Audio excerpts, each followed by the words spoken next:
Egypt. 1936. A nation of ancient pyramids, timeless deserts, and a royal dynasty struggling to survive the modern world. And in the middle of it all stood a young man, handsome, charming, barely 17, and suddenly crowned as the king of Egypt, Sudan, Nubia, and Kordofan. His name, Farouk I. At that time, newspapers from London to New York called him the Golden King, the savior who would pull Egypt into a brighter era. No one, absolutely no one could imagine that this king, born into unimaginable wealth, would eventually become infamous for something unthinkable. Not war, not diplomacy, not destruction, but theft. Yes, real petty theft. But to understand how a king becomes a thief, we have to begin with the boy behind the crown. When Farouk was a child, his father King Fuad kept him in almost total isolation. Every step he took was monitored, every person he met was approved, and every word he said was reported. Farouk was groomed like a fragile porcelain doll, taught to behave with absolute perfection. But beneath that groomed surface, something darker was forming, something fueled by loneliness, power, and a craving for attention. When his father died, Farouk was thrown onto the throne almost overnight. Imagine. One moment you're a teenager who can't even buy your own food, and the next moment you're the absolute ruler of a nation. You have generals saluting you, politicians bowing to you, foreign leaders calling you Your Majesty. There was no one to say no, and that is where the story begins. At first, people adored him. He was modest, polite, even humble.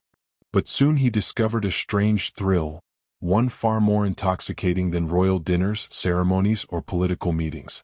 He discovered he loved taking things that didn't belong to him. Not for money. Not because he needed them. But for the rush. Palace staff noticed it first.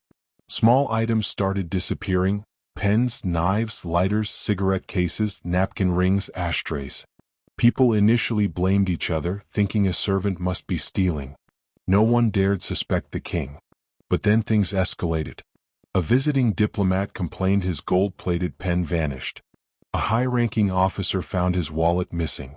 And one day, during a state dinner, Farouk reached across the table and quietly slid a dessert spoon into his sleeve while talking to the British ambassador. Everyone saw it. No one said a word. Farouk's kleptomania had begun. Doctors later said he suffered from a real psychological disorder, a compulsive urge to steal. But the problem was more complex. Deep down, Farouk felt powerless. Surrounded by corruption, controlled by the British, undermined by politicians, he craved a sense of control in any form. And stealing gave him that. It was a small victory, but a victory. Something only he could do, because who would dare accuse a king? One of the most shocking moments happened during his famous meeting with Winston Churchill. Farouk admired Churchill but also felt threatened. Here was a man who commanded empires beyond Egypt's reach. And so, during a casual conversation while Churchill was distracted, Farouk slipped his hand into Churchill's coat pocket and stole his pocket watch.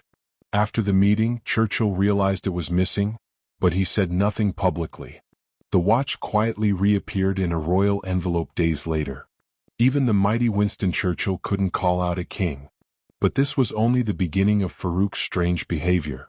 The king's kleptomania soon transformed into something bigger, an obsession with collecting everything and anything. He built secret rooms filled with treasures and bizarre collections: ivory combs, antique guns, pearls, playing cards, rare stamps, gold watches, even erotic photographs. Eventually, he accumulated more than 10,000 stolen or privately hoarded objects.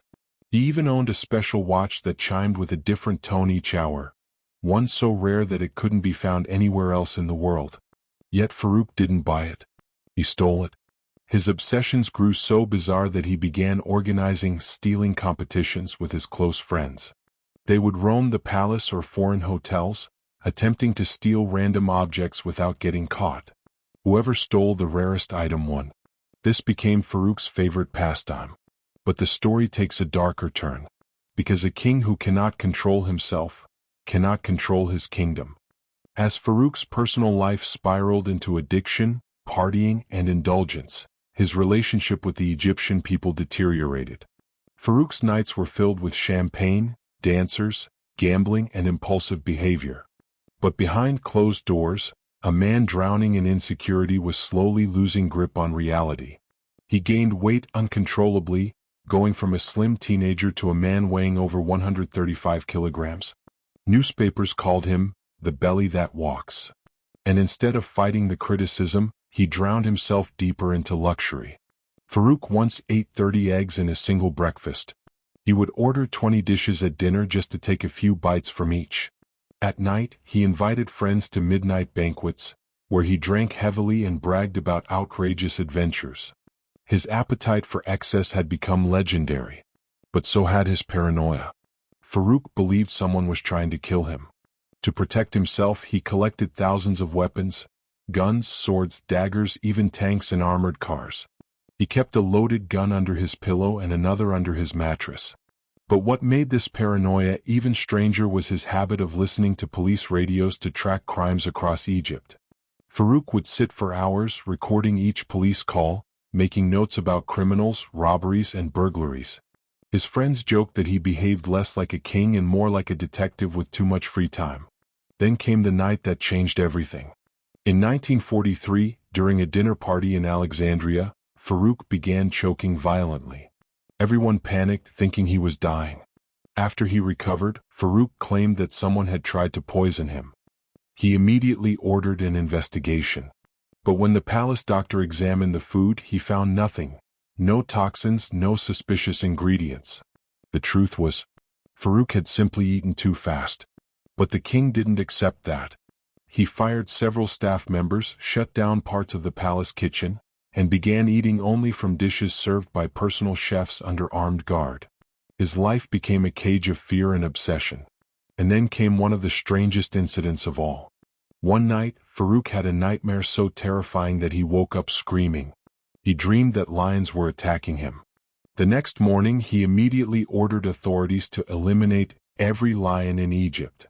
The royal zoo, which once held some of Africa's rarest species, was emptied. Such decisions shocked the public and raised serious questions about the king's judgment. Farouk's reputation took another hit when he divorced Queen Farida, a beloved figure. The people adored her beauty, kindness, and grace. But Farouk wanted more freedom, more indulgence, more women. When Queen Farida left, the nation's respect for the king shattered. They saw him not as a ruler but as a spoiled child with dangerous powers. And then came the scandal of all scandals. Farouk stole a priceless sword from the Shah of Iran during a diplomatic visit. It was an antique Persian blade encrusted with jewels, a gift of enormous symbolic value. The Shah returned home furious, but unable to publicly accuse the Egyptian king. The sword was later found in Farouk's private collection. On another occasion, Farouk stole the rings of an Italian ambassador during a handshake. The ambassador noticed immediately but politely pretended nothing had happened. Even foreign governments whispered behind closed doors. The king of Egypt has sticky fingers. As Farouk's behavior worsened, so did Egypt's political situation. Corruption, poverty, and unemployment rose sharply. Britain still controlled much of the military and economy, and Farouk was seen as weak and irresponsible. Egyptians watched their king spending millions in casinos abroad while they struggled to afford bread. Whispers of revolution grew louder. But Farouk continued sinking. He bought yachts, sports cars, villas in Europe, and mountains of jewelry. Yet the more he bought, the emptier he felt. His kleptomania became almost symbolic. Stealing gave him a sense of power he no longer had in politics. Then came the defining moment, the loss of Palestine in the 1948 Arab-Israeli War. Egyptians blamed Farouk's poor leadership and military negligence. The king who once stole spoons and watches was now accused of stealing the future of an entire nation. The people had reached their limit. By 1952, the anger against Farouk boiled over. Egypt's young army officers, led by Gamal Abdel Nasser and Mohammed Naguib, orchestrated a coup known as the Free Officers Movement. They saw Farouk as a symbol of everything wrong with Egypt: corruption, British influence, incompetence, and excess. On the night of July 23, the revolution began. Tanks rolled through Cairo. Officers took control of radio stations, government buildings, and military bases. The palace was surrounded. And for the first time in his life, the king who thought he could take anything he wanted realized everything was being taken from him. Farouk begged for time. He called foreign allies, but none came. Even Britain, which once supported him, refused to intervene. Standing alone in his palace, he watched the country slip away from his grasp. Finally, the revolutionaries offered him a deal: abdicate the throne and leave Egypt forever. Farouk asked for one thing: safe passage for his family. The officers agreed. Farouk signed the abdication document, naming his infant son Ahmed Fuad as the next king. But the monarchy would fall within months. On July 26, 1952, Farouk boarded his yacht, the Marusa, to leave Egypt forever. Thousands gathered to watch. Some shouted insults, others cried for the end of an era. And Farouk, standing on the deck, gave a bitter smile. He said, "One day the revolution will eat its own children." Then he saluted the crowd and sailed away. Farouk spent the rest of his life wandering through Europe, mostly Italy and Monaco. He grew heavier, lonelier, and more bitter. He spent his days in casinos, losing fortunes just as quickly as he once stole small trinkets. He still collected strange items: paintings, watches, knives, miniature statues, but the thrill was gone. Without a kingdom to hide behind, Farouk became just another wealthy exile. Yet he could not escape his past. Whenever he attended elite gatherings, people whispered about the king who stole wallets. Whenever he entered a shop, owners quietly checked their merchandise afterward. Even in exile, Farouk found it difficult to control his compulsions. He stole salt shakers from restaurants, napkins from cafes, and small decorative items from hotels. By 1965, Farouk's health was failing. Years of overeating, heavy drinking, and stress had taken a toll. On March 18, 1965, after a large dinner in Rome, ironically, a meal far too heavy for his heart, Farouk collapsed. Doctors rushed to him, but it was too late. The king who once ruled millions died at the age of 45. To this day, conspiracy theories linger. Some believe he was poisoned by political enemies. Others say it was a natural heart attack. But the truth remains hidden. What is not hidden is his legacy. King Farouk left behind a story that is almost unbelievable, yet completely true. A king who could command an army but couldn't control his own impulses. A man who possessed unimaginable wealth, yet found excitement in stealing the smallest objects. A ruler who lost his kingdom not because of war or invasion, but because of his own weaknesses. And perhaps the greatest irony of all: after his downfall, when the Egyptian government seized his possessions, they discovered what was possibly the largest private collection of stolen items ever owned by a monarch. Thousands of objects, from watches and knives to rare artifacts and diamonds, all hidden in secret rooms. Today, many of those items are displayed in museums, reminders of a king whose hands could not stay still. Farouk's story is not just the tale of a thief. It is the story of a broken human being trapped inside royal power. A man who wanted to feel alive.